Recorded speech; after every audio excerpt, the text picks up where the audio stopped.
Bien-aimés dans le Seigneur, Balandia Tingi TV, Balandia émission Dieu est amour. Nzambe a pambola bino pe ngolu naye ezala nabino bipai nyonso bozali kolanda biso ezali serviteur nabino pe serviteur na Nzambe pasteur Simon Pierre Mbikai mo telemelia etonga ya Assemblée chrétienne Terre Sainte wezwami na Kinshasa, précisément na commune ya Lingwala, na croisement ya Mushi Basankusu.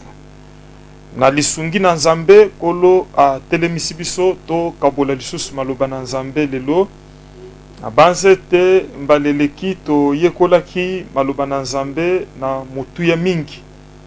Na mama na likambo ezala kolobela lolenge kani ya kosezir ngolu na Nzambe.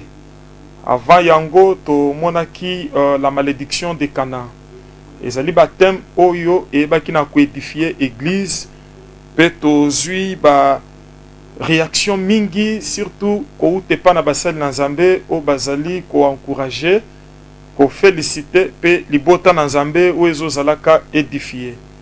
Ba numéro e komami na sewana donc ko hésiter te mais na koloba ke soki ndeko azala konimba la musaye pesaye mundongo na makasu yebise ke wezali moma ya lipamboli benga bana benga moninga sénateur député yebisa papa ministre tolanda na liloba na Nzambe po ete Nzambe alingi pambola église corps du Christ lelo tozali ko le développer mama na likambo na mutu ya mingi. Les secrets de l'élévation. Les secrets de l'élévation. Amana likambu na mutu ya mingi. Ona koloba ndeko ke konimbate. Konimbate awa na koloba même mizi pola mbata.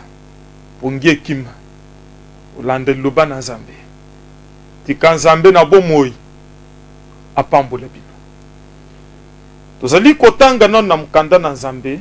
Tozana mukanda na psaume. Psaume 75, au bandana verset 6. Toko kende kino na verset 8. Tozali kotanga na kombo na Yesu Christ. Kandana Nzambe zolo babui.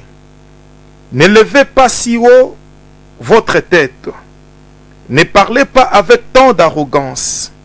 Car ce n'est ni de l'Orient, ni de l'Occident, ni du désert que vient l'élévation. Mais Dieu est celui qui juge. Il abaisse l'un et il élève l'autre. Enseignement na biso ya mukolo mwalelo ezo bandela nanwana. Le psalamiste azoloba ke kotombola mutu na yo makaste. Koloba pe na arrogance mingi te. Landa loba na Nzambe malamu.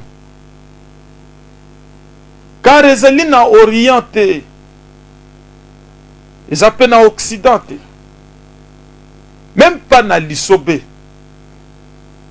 botombo mi ezo wute pa na Nzambe.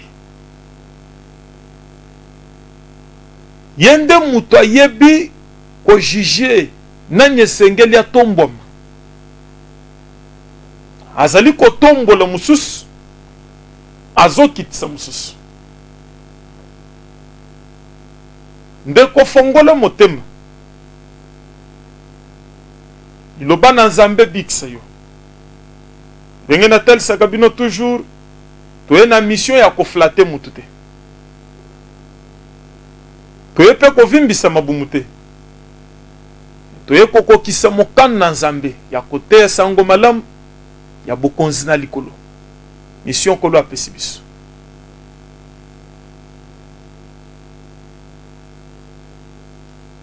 Batu mingi bazo kende koluka ke élévation na Orient. Misusu bazo kende na Occident. Orient ekoza la ba diplôme. Occident ekoza la ba relation. Désert ekoza la même ndaku ya marabout. Mais awa mukanda na Nzambe zolo bake biloko wana nyonso ekotombola mutu te. Parce bato bakanisaka ke mpona kotombwama il faut ozala mwana député to mwana ya sénateur. Soki mama abokoli yo na mbongo ya mapa okokoma mokonzi te. Et na lere mutu azokoma mokonzi eke lobi bazalaki na bafoto na ye ya lere azalaki kopusa velo ezokoma sujet ya koseka mpona bato mosusu. Et ces mêmes personnes pensent que mérite ya vie ezoya puisque ya alekisaki bomwana malamu ya bazokende kotike na classe na bambila bazobatela ye te. Élévation ezali domaine privé na Nzambe.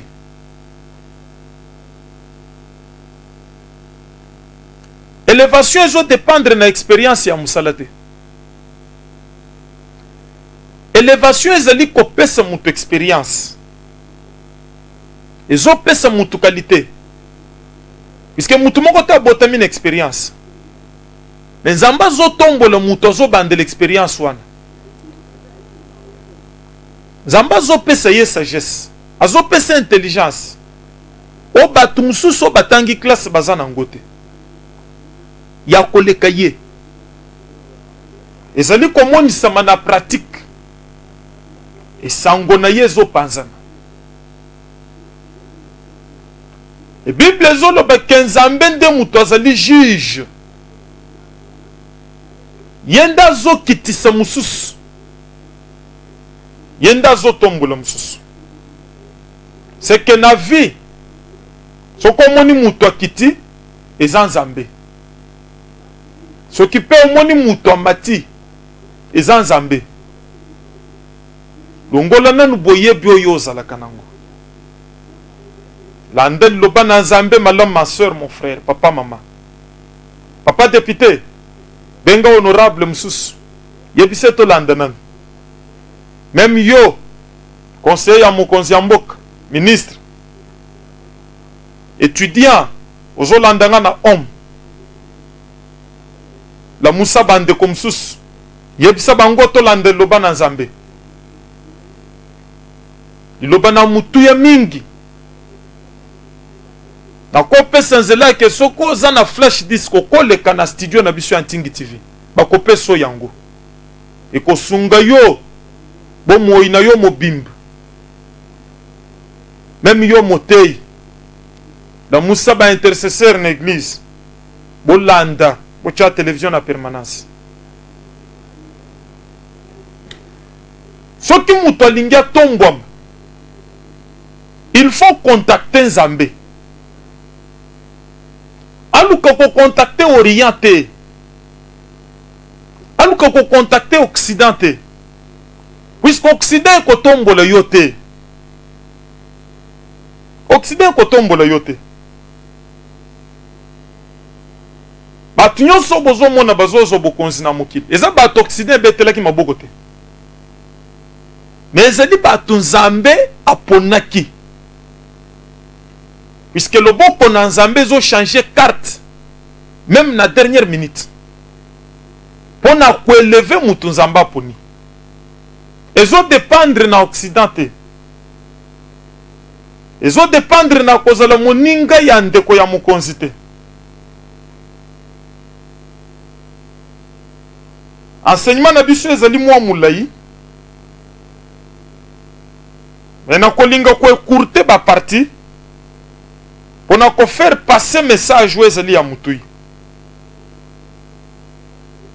Donc na mukanda na psaume tozo monake qui veut être élevé doit contacter Dieu, doit se mettre en accord avec Dieu, doit chercher à comprendre la volonté de Dieu, doit chercher à se ranger dans la logique du Seigneur pour être élevé. Les études, oui, c'est bien. La connaissance, c'est mieux. Mais celui qui élève, c'est Dieu. c'est Dieu. Il y a beaucoup, il y a par exemple, on a copié. Et moi j'aime prêcher avec la Bible. Alingaka makambu ya selemba ubumbu, bandalungwa, mama moko asalaki boy. Non. Izana batunzamba saleli graswana. Mais, alingaka ko évoquer par exemple ezali na Bible.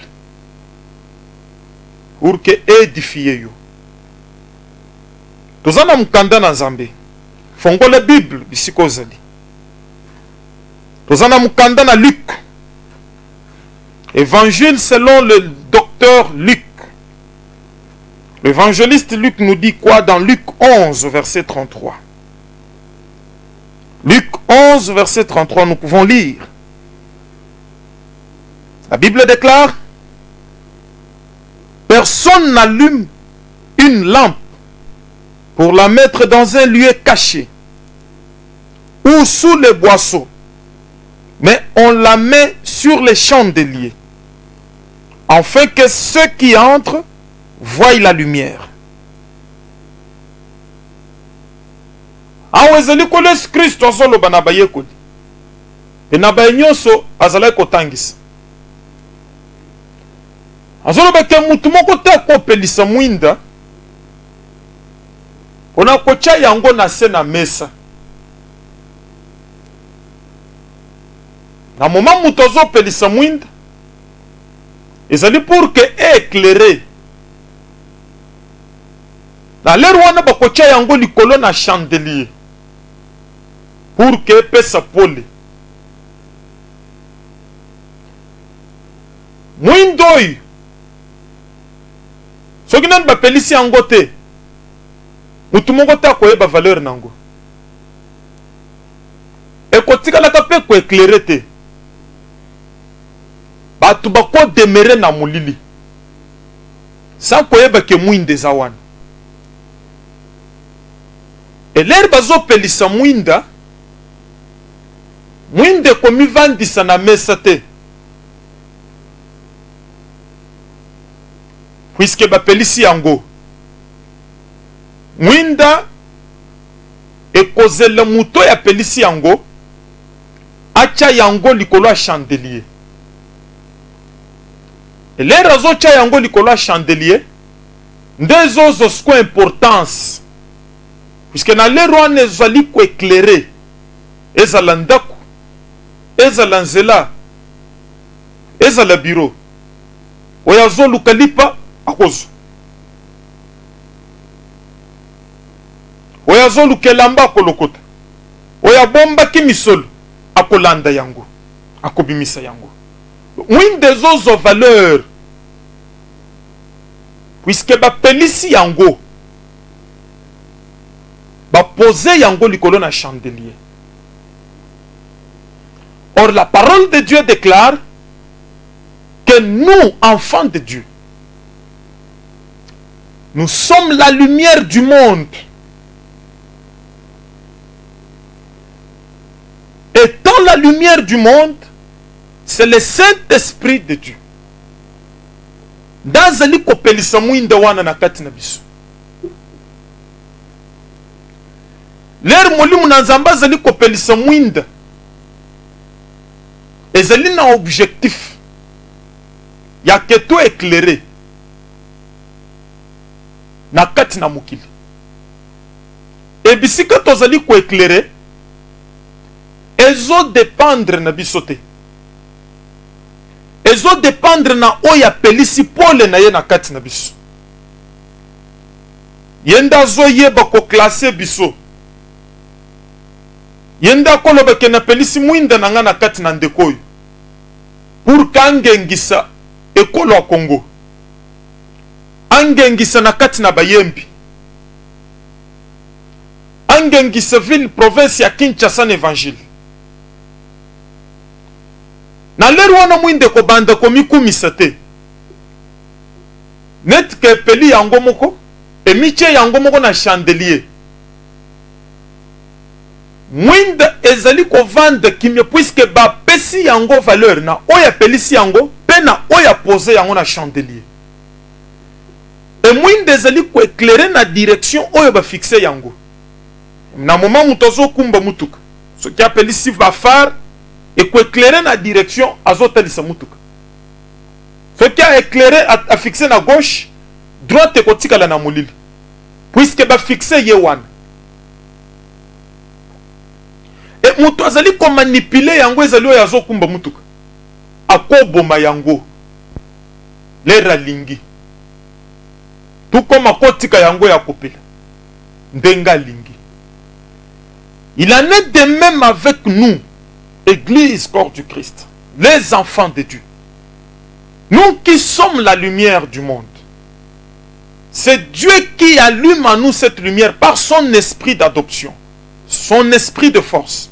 Et c'est Dieu qui nous a placés, bisiko tozali, pour nous éclairer. Maintenant, les rois n'ont pas de ben de l'okum biso mon côté. Et quand on s'était pour éclairer ceux qui nous ont appelé sioté. Et quand on s'était que pour éclairer bisika nous ont appelé yoté.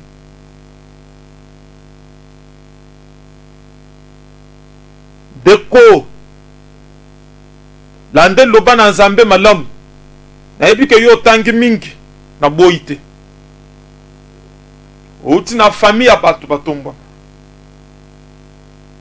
me nyonso aneko bikisa yo te lobiko nzambe atie yango na liloba oyo lobiko nzambe atie yango na liloba oyo mwinda lere ezali kopela ezali mpona kobikisa bato pour que moto akoya na libulu te moto mona bisika eloko na ye ezali mwinda ezali kotravailler na intérêt ya bato mosusu. Voilà le modèle de l'église que nous sommes. Zamba pelisi yo te po yo kotsaka bato na mabulu pour que oyaka ko exposer ba faiblesse ya bato na télévision. Eza pona bongo te. Zamba tie yo mwinde ya mukilité pour que obanda ko étouffer bato. Obanda ko empêcher bato bakutana na mokonzi. Zamba tie yo place wana pona bongo te.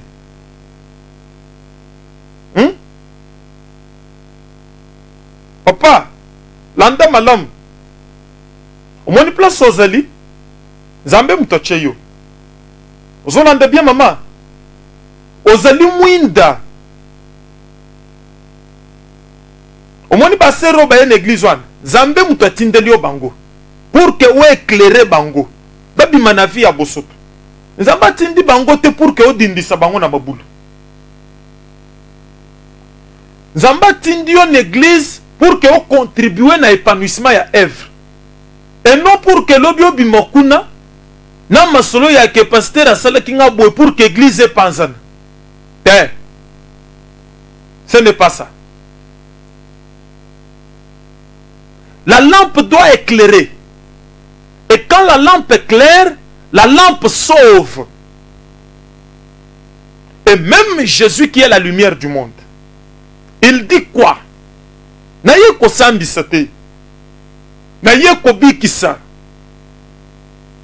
Naye ko bikisa. Et lokola Jésus anazali ko bika na kati na biso. Apelisi mwinda na ye biso pe to komi minda. Nanzela na molimu ya poli. Bisi ko zamba placer biso. Ezali pour que to éclairer. To sauver.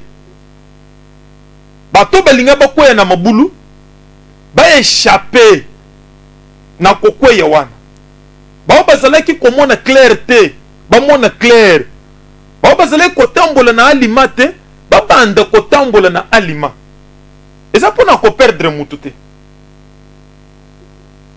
azali ko enseigner en se fixant na mission ya église.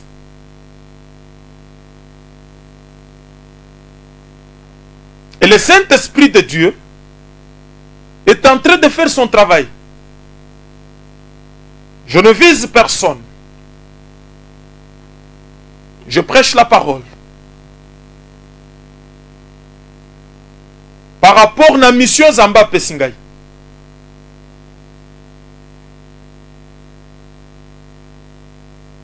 Tozali na mkanda na Nzambe. Na mkanda na Matthieu. Tomoni ke mwinde koki ko se glorifier te. Mkanda na Matthieu 23.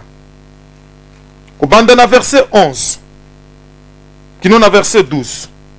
Landa malam. Skokoza lozolo beke secret ya botombo miezanine. Landa. Landa secret ya botombo. Puisque yo zala ko bunga ko za mwinda. Ba pelisio pe ba tombolio. Ba pesio mission. Ya ko éclairer. Ba pesio mission ya kokotsa batu na mabulu te. Ba lobi te ke yaka na bolumbu ya batu na télévision. Na réseaux sociaux.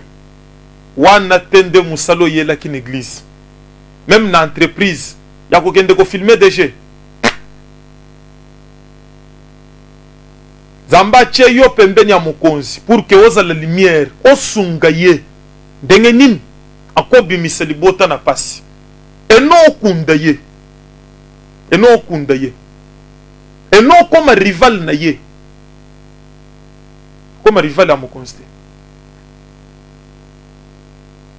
tozana mkanda na Nzambe. Matthieu 23 verset 11 kino na 12. Vous allez kotanga makomie sainte. Le plus grand parmi vous sera votre serviteur. Quiconque se lèvera sera abaissé. Et quiconque s'abaissera sera élevé. Tozo kota ce qu'on a maman na likambo. Na banze te yangonde komami na saba écran na bino. Matthieu 23, 11 à 12. Le secret de l'élévation. Ni de l'Orient, ni de l'Occident, ni du désert. Mais il appartient à Dieu qui juge, qui élève l'un et rabaisse l'autre. Wanezalina Psaume 75, 6 à 8. C'est quoi? Awa tozan évangile ya Matthieu. Jésus yé moko zolo banabaye kolina ye. Puisque là c'était dans l'Ancien Testament. Maintenant, nous sommes dans le Nouveau Testament. Puisque yo, pona yo soki muto bongi ezakisi. Muto te ya malam akotiloge. Muto zala na bandi miebele azangang. Mais tout ça, tu cours derrière quoi?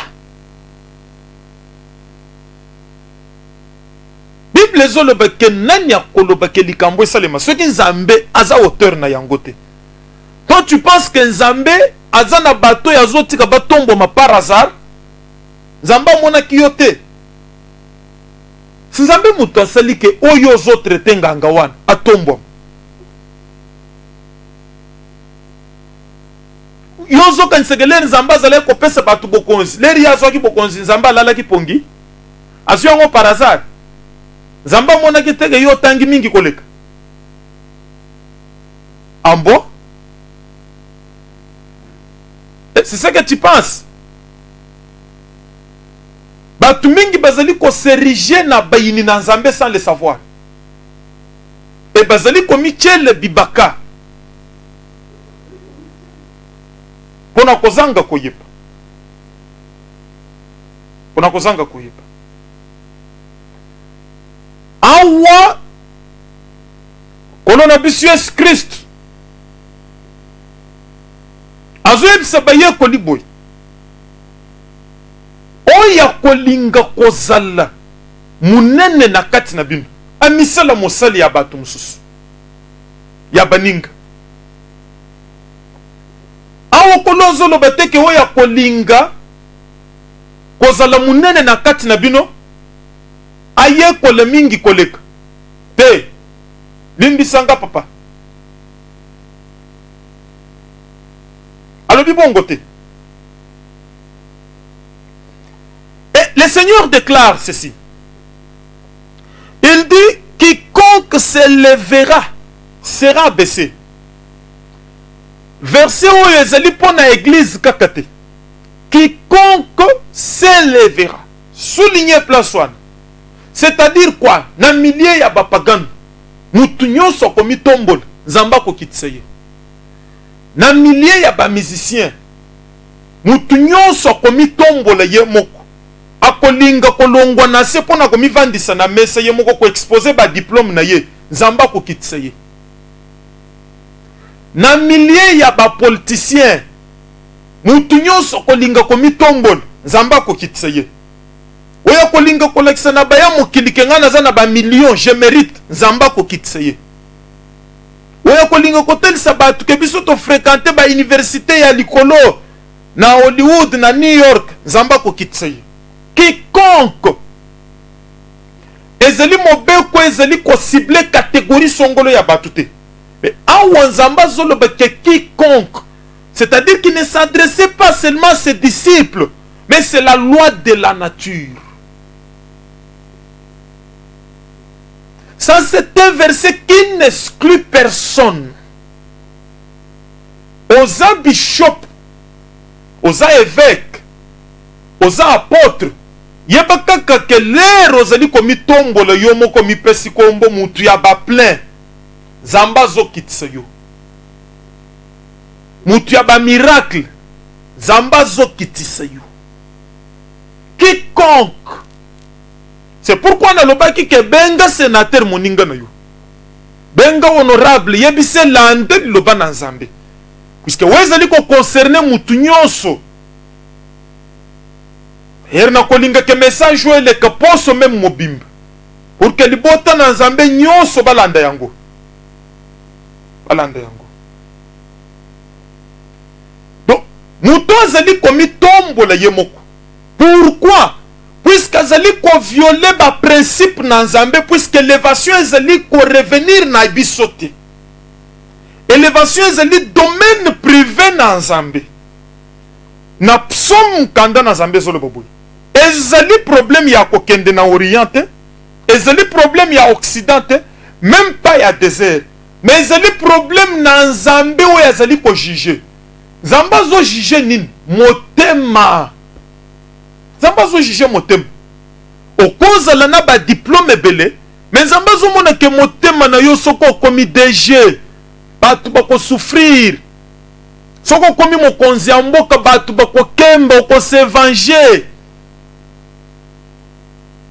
Prison kotonda na ba innocent. Mais nzamba zo mona ke motema no eza malamu te. Bible zo que c'est Dieu qui juge. Donc, élévation est liée à jugement dans Nzambe. Dieu juge le cœur. Dieu ne juge pas les diplômes. Non. Et en lisant bien la Bible, il ne s'agit pas de Nzamba tomboli. Puisque la Bible dit quiconque s'élèvera. C'est-à-dire que Oya mi tomboli emoko. Mais Oya Nzamba tomboli te. Place wana parenthèse ezali toko fongola. Donc soki nzamba tomboli mutu, mutu ko kitisa azate. Alors, soki nzamba tomboli mutu, soko yo bandi ko bundisa ye, oza moyini ya mutu wana te, okomi moyini na nzambe, puisque nzambe mutu tomboli mutu wana. C'est pourquoi, mes bien-aimés dans le Seigneur, je prêche en général. Je ne m'adresse à personne. Mais na koloba ke mutu na nzambe asacharna kalikolo na mutu te. Ça il faut éviter. Parce que cause lozo s'acharner likolo na mutu nzamba tomboli. Yozo kanisa nzamba boyiye, nzamba boyiye te. Puisque Bible ezolo banezaï 55 ke makanisi na bino eza ya nzambe te. Entre bino na nzambe bokaboni ezali makasi. Lokola lola na mapata na mabele. Alors Jésus a dit boboy, et quiconque s'abaissera sera élevé. Puisque l'herbe zo pelisa mwinde za la kanase. Ce qui mi vandisi wana bakoya kotombola yango. Pourquoi? Puisqu'il n'appartient pas ya mwinde komi tombola. Ce qui mwinde linge komi tombola ezo comme spectacle. Et quoi que mi sabatu, les rois na ba étouffé yango. omwinda lolenge kanye zo telema yango moko bakopanza yango même bakopanza yango.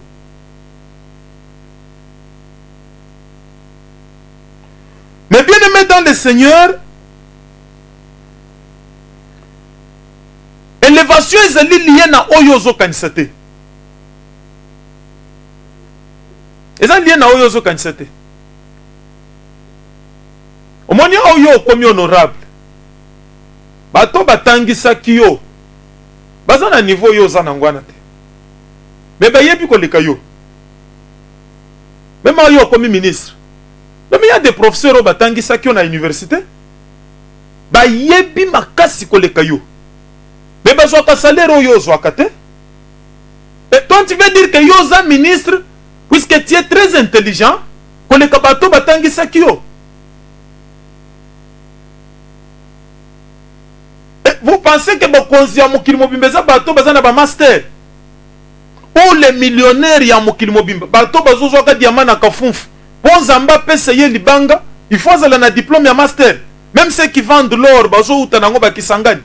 Mais ces gens-là ba engagent ka bato batangi mingi, bazo benga bango ba patron, nanya tomboli bango. Nanya tomboli commerçant oyo. Pour kazala na ba secrétaire, azala na ba avocat, o batangi koleka ye, bazo benge patron, nanya tomboli ye. Et vous pensez que bon zamba tombola ye, aleka ki na expérience? Allez-y dans grand marché, vous trouverez il y a des gens à 40 ans dans le commerce moko et matakate kitakate. Et ça n'a pas tout baye na sima na ye ngolu na nzambe et matisiye.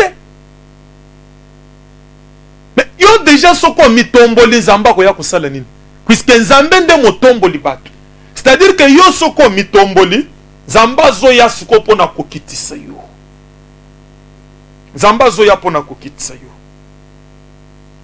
Dans le candidat totangi son Bible, ne parlez pas avec autant d'arrogance. N'élevez pas trop votre tête. Car l'élévation ne vient ni de l'Orient. Dès qu'on kotombo le moutou na yo makasite. Kolobana arrogance mingite. Et quoi y'a ko compliqué yo lobi. Aoba tout est que tout le baza bato ba ple basi ba batami. Tika biloko ya kopesa prophétie nzamba boyiye. Okomona lobi azo continuer. Yo kutunde bato ba ya comprendre que nzamba boyaki yo. Puisque yo okomona kaka zo tambola saka na top. Asaka na top. Mais bien aimé dans le Seigneur, koya komisa la monguna na yo mokote. Ya ke ozo sambela, mais yo moko zo barenzela na botombo mina yo. Pour ne pas qu'observer ba principe na Nzambe. Ne pas qu'observer ba principe na Nzambe. Quiconque pasteur, bishop, évangéliste, prophète, commerçant, politicien, opposant, oyazana pouvoir, quiconque se lèvera sera rabaissé. Quiconque, DG, quiconque se lèvera sera rabaissé. Puisque aujourd'hui, dans le moment où vous avez aujourd'hui, que les gens qui ont été batangi koleka yo mais babatami bazo sala publicité ba diplôme te mais nzamba yebi bango okoya ko kamo babimiseli yo oya za expérience koleka yo obatami ndeko na lero ne kozala malamu te na boetika nzambe ya bimisa yo batu basosolelo ko yo ozali ozolanda tozo tanga mkanda na nzambe toza na épître ya Thomas. Épître en Thomas Paul. Vous en avez Philippiens 2. Tokobanda na verset 5 qui non a 9. Kana zambe zotel sabisonine. Thomas zokoma na église ya Philippines. Azokomela bango. Azolobeke ayez en vous les sentiments qui étaient en Jésus-Christ. Est-ce que vous avez dit que bon lien ndenge Jésus azala kolia? Bosambele ndenga zala ko sambele aw bazolo bela sentiment makambu ya kati ya motema lequel existant en forme de Dieu n'a point regardé comme une proie à arracher d'être égal avec Dieu, mais s'est dépouillé lui-même. Jésus n'a pas existé le Kolomut. Jésus a existé comme Dieu. Mais l'élévation ne s'arrache pas. La gloire ne s'arrache pas. Cela vient de Dieu.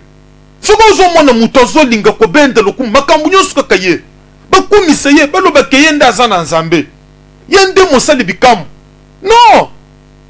Non. C'est-à-dire que oh, chute de mutezo zeleye, humiliation de mutezo landeleye. Donc pour bayer bagoza pasteur, kaka soko lati kazaka. Osimbi malet. Na lerwa na de bakoye bagoza pasteur. Pour le kaote, kaka soki ba commission. Balobi pai, mutu na Nzambe, archipap. Zetambila. Lerwa na ndozo ya malembe. Soki modérateur a commission nante, okolekate. Bandeko. Est-ce que yo makambo yozo salotanga ki on a mukanda na Nzambe? Et pendant ce temps tu traites les autres des orgueilleux, mais toi-même tu es dans la boue. Talandengo zali ko prophétiser yo moko shit na yo lobi. Shit na yo. Tu donnes des rendez-vous aux gens à 10 heures, mais tu sors de ta chambre à 14 heures. Tu le fais expressement. Oyebi kokobima na 10 heures te, mais olingyo misa le roi des amondes. Vandi, nambet, ozoto na qui est dehors, baebisio, vandi. Tu regardes la télé, ozolia shawarma na chambre. Et ozo kanisa ken zamba za mutupamba. Zamba sali erreur. C'est ce que tu penses. Lobi ezali en Nzambe. Liloboy. Et simba yo papa. Et simba yo maman. Mon frère, ma soeur. Nizongi ça. Ça c'est la parole de Dieu. Elle sort par la bouche de son serviteur. Mais il y a la voix de Dieu qui se fait entendre dans ton cœur.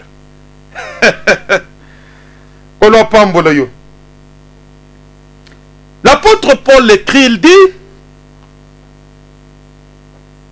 lequel existant en forme de Dieu. Donc, Jésus a existé en forme de Dieu, mais n'a point regardé comme une proie à arracher d'être égal avec Dieu. Donc, non. Non. Gloire baboto la kayangote. On y va. Mais c'est dépouillé. Ça, c'est d'abord la tête de l'église. On peut faire partir na yango. Jésus que nous prions, il s'était dépouillé. Le long, tous les ministres balingi ko se dépouillé. C'est-à-dire que ceux qui ministre, ils préfèrent même à Koufa. Que ba mona ye lobi azala ki ministre akomi ko leka lokola mutu simple. Le long tous les déjà balingi ko s'éterniser na ba société. Mais c'est gravissime ça. Et vous verrez ces gens dimanche bazananda kunanzambe. Ils sont là derrière les hommes de Dieu. Dans la Bible, je me demande, il prie quel Dieu. Jésus lui-même, qui a existé en forme de Dieu, la Bible déclare qu'il s'est dépouillé. C'est dépouillant. Donc, à se dépouiller. Alors, on a une forme, il y a esprit. Pour la colate, forme, il y a moutou. Na ba sandal. Na soutane. Mais azo kende kolia na village ya Bethany. Atiki ba ville ya minene. Atiki ba zui. Azo senga pete lo boa tu disciple na ye. Azo kele le lo kwa kolia. A se dépouiller. Cependant, azo lo que le Père a mis toutes choses na maboko na ngai. Et je le donne à qui je veux. Yewa yazala ki na capacité à rendre batu riche, mais à se dépouiller na point ya ko kele lambuma ya figue. Quel niveau? L'apôtre Paul explique. Il dit quoi? C'est depuis en prenant une forme de serviteur. Or, dans Matthieu, Jésus a dit, celui qui veut être grand parmi vous doit se faire serviteur des autres. Mais envoyé mon Jésus a eu forme et un serviteur pour être grand parmi nous et dans les lieux très élevés. Il n'a pas pris cette forme et un serviteur puisqu'il était serviteur, mais il a existé en forme de Dieu, mais il s'est dépouillé. Combien de nos frères savent se dépouiller? Combien bayebi ko se dépouiller par rapport à la connaissance na bango? Qu'on sent l'assemblée net ka yebite. Mais quand tu cites les universités, mais tu oublies que peut-être ba université yozo tangawan. Bato baza likolo na yo balekani wana te. Mais ceux qui battent bien na pratique, bazo sala bien koleka yo. Nzamba tomboli bango asali erreur te. Moi je suis des gens qui racontent des histoires où ils vendaient ça, où ils faisaient ça. Mais messieurs, c'est écrit où que moté qui m'a pas comme ministre et comment mi wapi.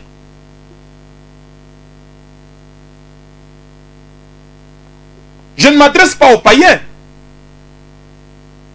Mais ceux qui papagan nous bako land et que bako bongo le mitem, gloire au Seigneur. Mais là je m'adresse na yo mwana na Nzambe. Puisque ozo sambela Nzambe, oyo ozo landa lokolo na yete. Mais ozo linga Nzambe wana sunga yo. Nzambe wana tombola yo. Le secret de l'élévation. Ni de l'Orient, ni de l'Occident, ni du désert. Mais il appartient à Dieu qui juge. Oh Seigneur. Kolapambola yon deko. L'un message très bien. Un message fort. Senga mulimu na Nzamba pesa yo capacité ya accepter yango pe ya commettre en pratique. Et pesa bino mitema ya ntubela isika bozali. L'apôtre Paul ne fait qu'enrichir ba idée naye, poussé par l'esprit du Seigneur. Il dit, devenant semblable aux hommes et ayant paru comme un simple homme, même pas comme un homme riche.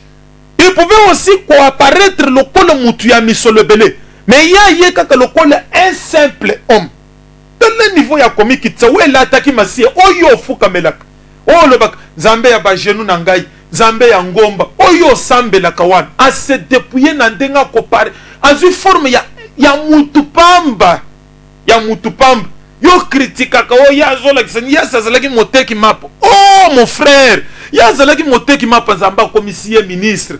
Mais Nzambe oyo zo sambela wana alongola ki forme na ki bonzambe alati ya ki serviteur pe ki serviteur wana ya ki lokola mozuite aye lokola mwana mosali mabaya leur ange eko luka Marie ezalaki na ville te. Lisez très bien la Bible. C'était pas en ville. Et puis t'as la même place à Kobotama. Akende Kobotama wapi? Est-ce que azanga ki moyen ya kolobeka kende Kobotama na ba famille riche? Le Saint-Esprit de Dieu pouvait couvrir une femme riche. Il y a famille noble. Mais le Saint-Esprit de Dieu a ça qui est en côté. Et ça pour un côté, sa caractéristique, modèle, façon, le lengue. Il y a batu zamba comme Matisse. Et bandeli na bango ezandengenini. Même Moïse a longwa qui n'a pas une ville forte. A longwa qui n'a pas de Pharaon. A kenda qui n'a Goshen. Ko kende ko souffrir na bande ko naye. À cause de l'espérance, mais Moïse pouvait s'attacher à luxe, il y a un pharaon. Pendant Zambé, le Lomingi Bazo s'attacher à Babylone, quoi, c'est périssable. Et Bazo, c'est la Zamba tombe la bango. Deko, Botombo mieza na bajene belete. Ce qui est là qui pone na bajene. Oh, bato balala kana mangengenge, bo bakolo mangengenge, balinga basala ba milliardaire. Ce qui est là qui pone na sambela mingi. Oh, c'est terrible ça. C'est terrible, je vous dis. Élévation ezali likambo ezo ou te pas na Nzambe wazo juger. Wazo juger. Bongisana nu motema. Bongisana nu motema. Okomona prière ya muke. Zamba coopérer miracle. Zamba coopérer miracle. Mais bien aimé dans le Seigneur, l'apôtre Paul l'écrit, il dit, il s'est humilié lui-même. Lui-même, sans que pas exiger que Mikitis. Mais il s'est humilié lui-même. Ça, c'est la parole du Seigneur. ezopesa ba précision bayebisa kete ke mikitise mais lui-même donc décision ezalaki koappartenir na ye tout comme il ne pouvait pas prendre cette forme là alingaki achanger nature te alingaki azalaka nzambe mais il s'est humilié lui-même se rendant obéissant. L'humilité ezali kosala ke muto tosa nzambe muto tosa mokonzi eza te puisque oza moninga mokonzi nde balobi ke mokolo ya manifestation la te chemise ekokani na ya ye. Ça c'est de l'orgueil. Tu veux que bato nyonso ba remarquer que yo sololaka bien na mokonzi? Non.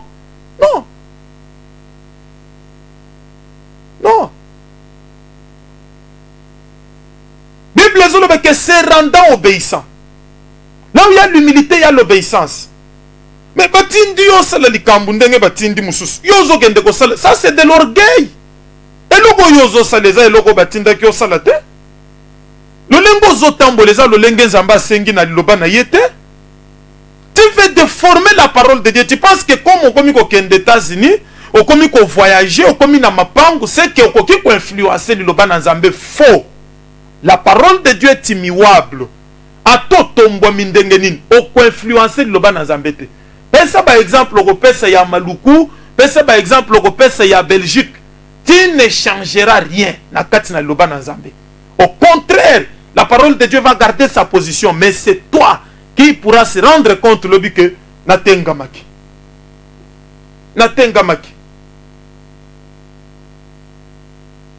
Lui-même, cela venait de lui-même. Obéissant, se rendant obéissant jusqu'à la mort, même jusqu'à la mort de la croix. Ici, l'humilité nous fait voir qu'il faut obéir la volonté parfaite dans Nzambe. La volonté parfaite de Dieu. Oui, l'humilité, c'est comme si on a consacré la mokane dans Nzambe. Lolenge longopem. Mutozo s'attacher na biloko ya pampambate. À moment où tu as s'attacher à biloko à pam les wana le bien koya comme compliqué.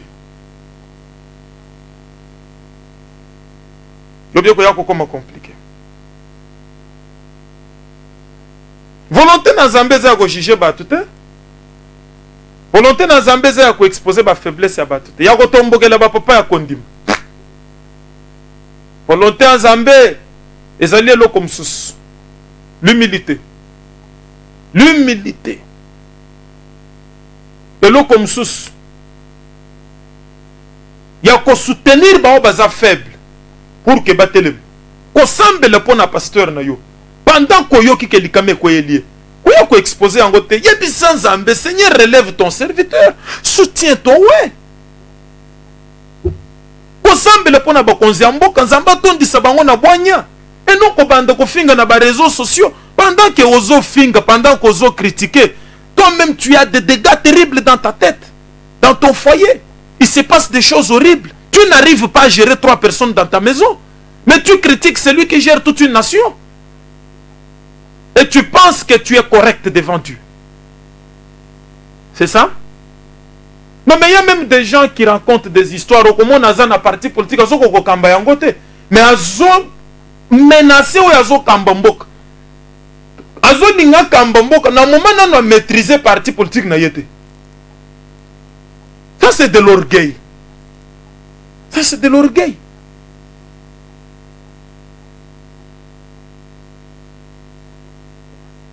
Mais bien aimé dans le Seigneur, l'humilité est liée comme sous. Bible est solo ya publicain na pharisien. Bible est solo beke. Publicain zale ko sambela lobi nzambe nga naza musumuki. Bango nyoso na ndako na nzambe. Limbisa mabunga na ngai po ngai naza muyibi naza mutu alukuta. Na tamboli malamu te. Mais pharisien bisika zale ka tamboli maboko lobi Seigneur oyebi ke nga na pesa ka ba omone belé. Benga yo lobakati. Seigneur oyebi ke nga na sunga ka babola. Nga na sambela ka mingi na mungongo ya kotombola. Ko nzamba ko ya ko sala nini? Bible ezolo bakena ko zonga. Publicain zala ki justifier. Oya yeba ki na ko reconnaître que naza musumuki. Azala ko mériter ma wana nzambe. Mais yo ozo reconnaître ko za musumuki te nzamba ko ya ko sala nini? Zamba ko ya kosala ni. Ndeko ya pharisien bimaki kaka na botutu na ye. Ndenga telemaki nango liboso na Nzambe, ndenga bimaki nango. Puisque reconnaître te kazana ba incapacité, azana ba faiblesse. Zamba ko ya kosala ni. Zamba ko ya kosala ni. Tozana mukanda na Nzambe ndeko. Tozana mukanda na Nzambe. Peut-être yozo kanisa ke Nzambe bako corrompre ye. Nzambe ko corrompre ye te. Nzambe ata olobi en langue tongo tipoko. Langue ko corrompre Nzambe te.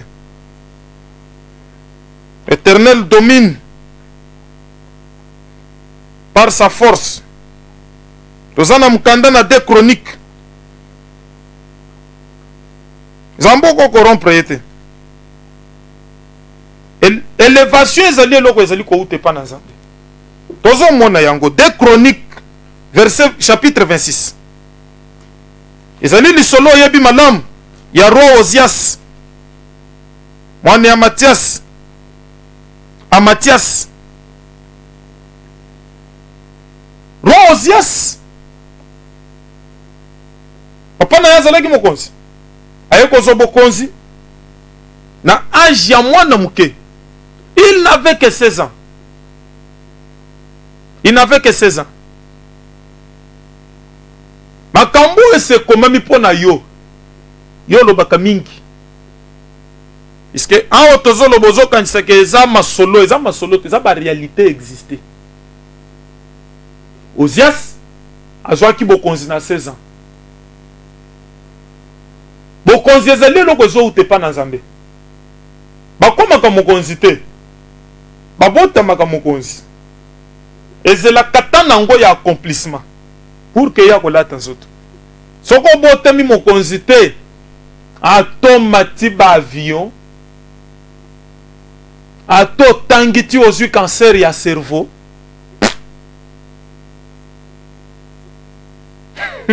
Eloko mokote.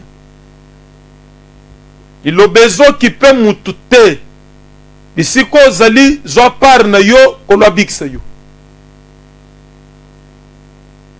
Alors mukanda na Nzambe zoloba kende koyo Nzambe apesi bokonzi na bolenge adolescent. Ngano komaki ata majeur te. Ndongo zo mona Nzambe tombola ki ba papa Lumumba. Nani babimaki suki ya pembe te? Les yo zote pote na makambo pampamba. Élévation ezali ko ute pa na Nzambe. Ezo utana biloko yozo sapuye na ngwana te.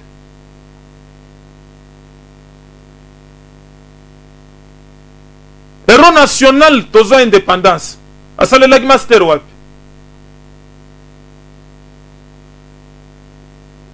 Bible zolo ba kozia sasu bokonzi na 16 ans.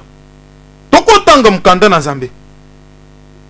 Tout le peuple de Juda prit Ozias, âgé de 16 ans, et l'établit roi à la place de son père Amatias. Ozias rebâtit Elot et le fit rentrer sous la puissance de Juda, après que le roi fut couché avec ses pères. Ozias avait 16 ans lorsqu'il devint roi, et il régna 52 ans à Jérusalem. Sa mère s'appelait Jécolia de Jérusalem. Il fit ce qui est droit aux yeux de l'Éternel, entièrement comme avait fait Amatias, son père. Il s'appliqua à rechercher Dieu pendant la vie de Zacharie, qui avait l'intelligence des visions de Dieu. Et dans le temps où il rechercha l'Éternel Dieu, Dieu le fit prospérer. Dans le côté prospérité, Zoouta, côté Zamba zali kotombole la mutu, côté Zamba zo sala ke mutu ba projet na ye kende liboso. Côté mutu azali komikitsa pona koluka Nzambe. Mokonzi, papa, mama, yo mutu Nzamba tomboli, landa, soko lingi bokonzi na yo se faire prospérer. Luka Nzambe. Disposer motema na yo na koluka mokana na Nzambe. Koya kosala lokola na Bigadnestar te. Daniel aibisaki ke soko reconnaître ke likolo na yo bokonzi mususu ezate Zamba kokitisa yo okolia na Zamba. Nabucodonosor Zamba bwaka kie na Zamba. Atika ki royaume, atika ki bako babasali atika ki arme manza ke yeye milai bandefo yeye milai suke yeye milai ake kolia na bantaba soko lingi koluka nzambe te komikitisa na se na makolo na nzambe te lokolo Ozias ata nzambe atomboli yo akoya koekurte règne na yo mwana entreprise place bache yo nzambe akoya koekurte règne na yo. Le secret de l'élévation koza l'élever pe ko se maintenir na kati na élévation ezali makambo mususu eza biloko yozo kanisa wana te tozo kende na lisolo ya Ozias place tokoya ko chutele lisolo na mutu ya mingi lisolo na bwanya wezali amalakisi na tina na kati na yango. Bible zolobe que pendant le temps où il rechercha l'Éternel, Dieu le fit prospérer. Et de quoi yaki komicha en guerre, Bible zolobe qu'il s'est mis en guerre contre les Philistins. Ayaki ko abattre, il a bâti leur mire. Abunda kina ba maonite, ba ammonite. Soko continue ko ya komona. Na ba verset wezoland. Zamba pesa qui est longue. Zamba tombola qui est. A pesa qui est longue. Pour que kombo na ye kende musika. Même longue likolo na bayini. Ezeli ler mutozo mikitse liboso na nzambe. Ler motema ya mutozo luka nzambe. Ezo linga koyeba que la parole de Dieu exige la sanctification. La parole de Dieu exige la sincérité du cœur. La parole de Dieu exige l'humilité. Na ler wana nzamba koya kopeso longue likolo na bayini na yo. Okesete nzamba kopeso longue po toki wo tutuki na ndaku na nzambe. Ozongi maboko ezo sala yo passe ndeko ya kobangisa nzambe. Non. Wana te. Oko tutu ko bongo zongi ocheka ko mutu na se ndoto ya mari de nuit. Mais soki mikitisi na koluka ko salela mokana na nzambe. Ler wana nzamba ko ya kopeso longue denga pesa ki Ozias. Ler wana nzamba ko ya ko faire prospérer yo nzamba ko ya ko tombola yo likolo na bayini na yo. Nzamba ko ya ko sala na serpent pe scorpion ya famille na yo marche pied na yo. Zamba kosala ke otambola likolo na milima be. Otambola likolo na ba force ya coutume, ba lien ya famille. Le secret de l'élévation. Beaucoup les lobes bazali humiliés devant les esprits méchants, les réclamations de leur famille, les dominations, les autorités, les principautés, par manque ya komi kitse liboso na nzambe. Na verset 16, pona ko kende mbangu kolosunga yo Bible zoloba nini?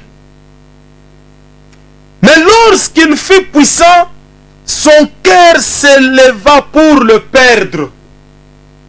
Awa zamba tomboli Ozias oyo azwi bokonzi na 16 ans. Ozias a régné 52 ans. Ozias a commis puissant. Talandenge batebele bazomi kosa puisque a commis puissant na ba affaire. A commis puissant l'église. Grâce na Nzambe se manifester ba miracle bandi ko salem. A commis puissant motema na ye komi komata pona ko perdre ye. A komi mona likolo na pasteur. Puisque sambelele ki mokufi ya sekwi. Ndeko soko sambelele mokufi ya sekwi, elinko no bete ko komi likolo ya pasteur na yo. Ezaka kalikabu. Ezaka kalikabu. D'ailleurs soko tangi na Bible okota lisebiso miracle Jean salaki. Même Barthélemy. Mais bazalaki bantoma. Mais Bible zoloba Étienne qui fut diacre. Zamba utilisait qui puissamment na ba miracle. Asalaki ba miracle ya minene. Mais il n'était pas apôtre. On a Bible ba komi miracle ya Jacques te. Pasteur na yo koza lazana don ya miracle te mais azana don ya sagesse. Et l'inko lobete que yo soki Zamba pesio don ya miracle, il faut motema na yo emata pona ko perdre yo. Non. Et l'inko lobete que soko za enseignant, il faut motema na yo emata pona ko perdre yo. Nzamba kosala mususu azali enseignant, mususu azana don ya exhortation, mususu azana grâce prophétique, et chacun azali ko exceller ko landisa libiangi na ye. Mon côté azali kolo na mususu. Motema na yo ya komata pona ko perdre yo te. Pourquoi komi ko tuta tolo na télévision? Nanya ebisio ke oyo azo kamba église ya munene. na 1 million ya ba fidèle aza likolo na oyo azokamba église ya muke. Qui t'a dit ça? Église oyo ezalaki kosambela mpo na libération ya Pierre ezalaki munene nini? C'était dans la maison de Marthe, maman ya Jean. Ce qui a Marc. Yoni comme Nazambo yebeleli yango wapi. Okomona na ba épître Belén Thomas Zoko Malobi dans j'écris à l'église qui se trouve dans la maison de telle maman, de tel frère. Na kati anda ko église ekoza na munene ni. Pourquoi yo moteme mati yo pona ko perdre yo? Outi na Nzambe wapi? Pour que okoma bisiko zawana. Pourquoi moteme zo matayo netosias? Puisque komi puissant. Puisque mboka mobimbe komi ko bete lisolo na yo. Puisque ba réseaux sociaux nyonso zo chabilongi na yo. Puisque batu bazo bete lo maboko. Moteme mati yo pona ko perdre yo puisque tu as de l'argent. Puisque yonde nzamba zo le kanana nzela na yo pona ko soutenir ministère. Alors moteme mati yo pona ko perdre yo. Okomi siko ko dicter pasteur Matei. Okomi ko imposer ye mutu ya ko modérer puisque oza partenaire. Ndeko oza politicien, oza commerçant, yeba langage à contenir, même liboso na batu na Nzambe. Ezate po komi ministre, nde moteme ko ya komata yo pona ko perdre yo. Attention. Parole du Seigneur. Parole du Seigneur. Bible dit que lorsqu'il fut puissant, son cœur s'éleva pour le perdre. Donc, on place le fond de zo bandel. Na kati na motema ya mutu. Na tangi mingi. Lui, il ne mérite pas. J'ai beaucoup de moyens. Je peux aussi. Je peux aussi. Non. Oya komisaka bato ezali Nzambe. Motema na yo eya komata te pona ko perdre yo. Soko moni motema komi komata. Ezo s'appuyer na misolo. Ezo s'appuyer na bisiko tangeli. Elinge perdre yo ndeko. Elinge perdre yo. Yo ke loko ezo sadema. Bible ezo que pour le perdre, il pécha contre l'Éternel. Donc, dans l'air, Satan a linga perdre mutu, a commémoré dans la désobéissance. Or, la Bible dit que le Seigneur fut obéissant. Mais en haut, la Bible dit que Osia ça y est qu'on péché contre l'Éternel. Osia ça abandi si qu'on désobéir na mokan na Nzambe, na loba na Nzambe. Abandi ko sala le contraire ya makambo zala ko sala lobi. Il entra dans le temple de l'Éternel pour brûler les parfums sur l'autel des parfums. Osias était roi, il n'était pas sacrificateur. Ben monika ka papa ministre, asimbi biloko basango, nin nazali mokonzi. Lelo na yeko tumba mbeka. Mamo, oli kambe uti wapi? Obandeli yango wapi mama? Tona ndenge moteme mati pona ko perdre yo. Dossier simbi l'église etali yo te. Makambo zo le bele concerné yo te. Oyele ki Nzambe. Oya ki pona ko contrôler via pasteur te. Oh. Moteme mati pona ko perdre yo. Wana za pona ko perdre yo. Loko Osias. Zamba pambolio, Zamba tombolio, amonisio mikili ya poto. Zamba sali ki okoma mutu na kati na batu. Motema na yo ya ko perdre yo tendeko. Secret ya botombo miezali Nzambe. Na moment komi ko péché contre Nzambe. C'est que si kon motema no linge perdre yo. Motema linge perdre yo. Ndeko lande lo bana Nzambe. Bible zo lo beke aye koboza sikoyo na esika ya sacrificateur. Aye kosala lelo ezala ki permis na ye kosala te. Ebele lelo bazo simba biloko eza permis na bango ko simba te. Bazo beta masolo eza permis na bango ko beta te. Ndenge tomona ki fa passer na malédiction ya Kana. Bazo kote bisiko eza permis ko kote te. dans la source ya humiliation na yo. Source ya humiliation na yo. Marie zo yemba lo yembu. Na Luc chapitre 1er. Azoloba que l'Éternel renverse les orgueilleux et il élève les humbles. Ndeko ke banzamba ya ko renverser yo. Yozo kanisa keza bitumba ya libote. E batu ba yiningai, batu ba lingingai te, batu baza jaloux. Te.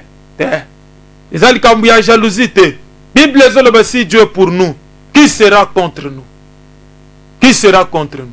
Ezali kambu ya jalousie te. Ezali kambu ya ke yo Zambe muto komi ko renverser yo. Yo komi ko bundana Zambe. Zamba komi ko renverser yo. Parce que Zamba moni ke motema na yo mati. Motema na yo komi ko sumuka contre Zambe. Lokola Zamba zali maître de tout esprit, de Zamba koti na mulimu ya perte pour que détruire yo. Zamba ordonné yango.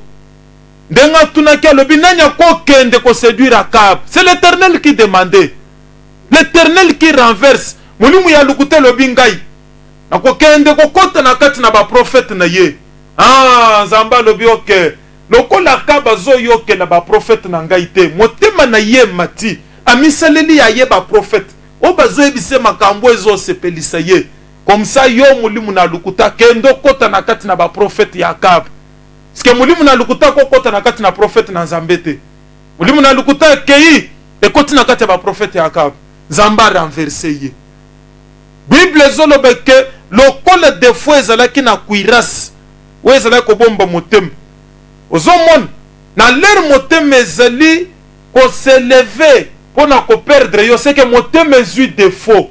Flèche moko eyaki par hasard eye kokota na défaut ya motema. Ozomona pourquoi flèche ya maladie ezokanga yo?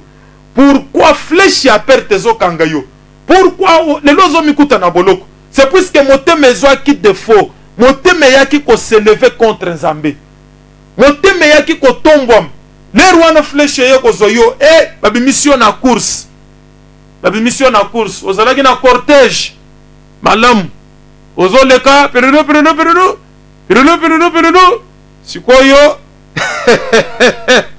Okomi ko solola na batu. Na kati na lubwaku. Bible zoloba ke batu ya courage batelemela ki Ozias. Ndenge nazo telemela yo sikoyo. Pona kote yo sango malamu. Na moma batu nyonso bazote yo ka ko offrande. Na makambo mususu. Ngai Nzamba pesinga courage. Ya koyebiso vérité. Bible zoloba ke batu ya courage batelemela ki. Na ebisi te roi. Wezeli musala banganga Nzambe. Zamba tomboli yo, mais pourquoi motema na yo emati pona ko perdre yo? Weza musala na yo te. De kwa ta Zamba tomboli yo koya kosala eza ya yo te. Koya kosimba misolo eza ya yo te. Kolia mbongo eza ya yo te. Mbongo ya gratuité ekoya kokitisa yo. Mbongo ya nzele ekoya kokitisa yo. Mbongo ya hôpital ya école ekoya kokitisa yo. Eloko eza ya yo te na moment zo simba yango. Papa lingeti ya kobimela yo. Inje fakoyele yo asekaka te. Zambe mutoko ya kotinda ye pour kakitisa yo. Akitisa yo. Le secret de l'élévation, c'est l'obéissance, c'est l'humilité. C'est se soumettre à la volonté parfaite de Dieu. La volonté parfaite de Dieu, ne nuisez pas de fraude dans les affaires, car Dieu tire vengeance de ces choses. Oh, Sabaoth. C'est terrible ça. Gloire soit rendue au Seigneur Jésus-Christ, notre merveilleux roi, puissant vainqueur. Le Dieu qui vous parle, le Dieu de notre nation. Zamba lingi Kongo mingi. Jozo mona zotinde lo liloboy. Izapambate. Ce qui batunyo so baza corrompu, Zamba za quand même na batu na ye. Ayebisa ke Eli alobi na mibombi si bebele. Onan ba fuka meli balte. Bazali. Même ndenge na zolo ba misusu bazobota, ba misusu pe ba koloba lobi. Dango loba teke na zanga moko. baza ebele. Et soko kutani na mungongo na nzambe, ndeko tosa yango. Bible zoloba keler bandeko batelemeli Ozias. Ndeko ateli misolo na ye. Ndeko ateli armée. Ateli luxe azalaki nango na nzoto. Bible zoloba ke Ozias atomboki. Atombokeli nganga nzambe. Ndeko keba na botomboki ekoya kokitisa yo. Quiconque se lèvera sera rabaissé. Soko mitombo ni koleka Zamba kokitisa yo. Puisque Nzamba yebi point. We koki ko réduire yo en néant. Yondozo yeba yangote. Zamba yebi point. We kokitisa yo. Zamba yebi point. Ebi mutata zalaki nani soki Nzamba longoli pe manabo moi. Ba ko sokola ye même na bagarde na ye. Bato ya ko ko pesa mbote na loboko te. Nzamba yebi point ya ko kitisela yo nango. Faut faire attention. Bible zobe kembala moko lepre kangiye. Maladi ya soni kangiye ne longi. Ler lepre kangiye bazala ki obligé à kobimisa ye na bozalisa mina Nzambe. Talendenge bazo ya kobimiso na présence na Nzambe. Or dans la présence du Seigneur c'est la gloire, c'est l'honneur. C'est la louange. Dans la présence du Seigneur c'est la vie, c'est la résurrection. C'est la guérison. Bible zoloba ke babimisiye. Même yé mon colère le prekanga qui est en comprenant qu'il faut na bima. Moyen ce qu'on a vanda ou eza lisuste. Et l'air babimisiye ba ye ko zomwana na ye. Ba ye ko chaye ne sika na ye. Deko komi tombo lete. Pamba te zamba ko luka remplaçant. Même ya mwana muke remplaçant za musika te. Soko mitomboli zamba ko luka mususu ya muke. Zamba ko ya ko chaye ne sika na yo. Zamba ko ya ko chaye ne sika na yo. Quiconque se lèvera en politique, na religion, à l'église, sera abaissé. Et quiconque a commis kitis sera élevé. Mikitisa zamba tombola yo. Kolo pambola loba na ye. Pona butu na lelo. Tozana mushiba sankus. Na commune ya Lingwala. Croisement Mushiba Sankus, Assemblée chrétienne Terre Sainte. Le numéro de téléphone est plus 243 82 141 32 53. Plus 243 9 97 160 118. Bokomela biso na WhatsApp loko la bande comme sous bobenga biso. Le programme na biso culte ezali du lundi au vendredi de 17h30 kino na 19h15. Tozawana dimanche tozana culte d'adoration pe enseignement ndenge na uti ko enseigner boy. Et où la kate ya biso culte mingi ya dimanche ezali basé na enseignement. C'est de 8h30 à 10h juste. Ce qui boye Zambe na biso akopambola bin. Zambe na biso akosunga bin. Mois prochain tokozala na 21 jours. Na thème moko ya munene, la victoire appartient à l'Éternel. Dieu va bénir son peuple. Invitation pour na libota na Nzambe bi pa nyonso bozolanda biso. Nzambe na ngai apambola bino. Tokutani lobi na même heure.